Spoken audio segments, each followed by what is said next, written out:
Let's you and I concede a point. Let's you and I agree that Michael Jordan, generally regarded as the greatest basketball player of all time, is exactly that, the greatest basketball player of all time. Perhaps you don't believe that, and if you don't, then that's fine. Perhaps you think it's Kareem Abdul-Jabbar, who was an excellent player for longer than anyone else ever was an excellent player.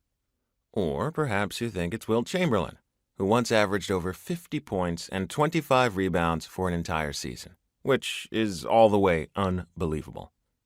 Or perhaps you think it's Greg Oden, the first ever number 1 NBA draft pick to have a picture of his penis posted on the internet.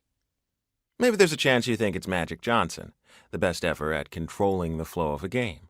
LeBron James, the best ever at being great at all the positions. Tim Duncan, the best ever at being the love of my life and also some basketball things. All of those are fine choices.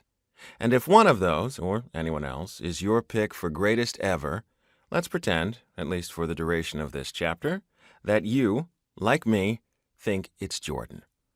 That being so, here's the question. If Michael Jordan is the greatest basketball player of all time, then what year was it that Michael Jordan was the best version of Michael Jordan? When was the greatest basketball player of all time at his absolute greatest? To figure out what season Michael Jordan was the best version of Michael Jordan, we have to examine 4 different things.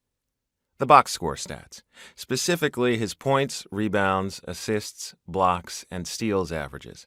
Rather than take straight game averages, though, let's do it based on per 100 possessions, which helps to evaporate away most variations that might otherwise pop up because of changes in playing time or game pace.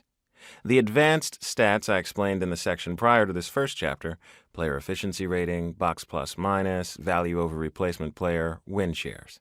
His playoffs performance each season, which, at least in a certain measure, is generally more important than regular season performance. Any additional or extenuating factors that might have affected a season's arc, or even a single game's arc, like the time he put up 38-7-5 in Game 5 of the 1997 NBA Finals when he had the flu, which remains iconic.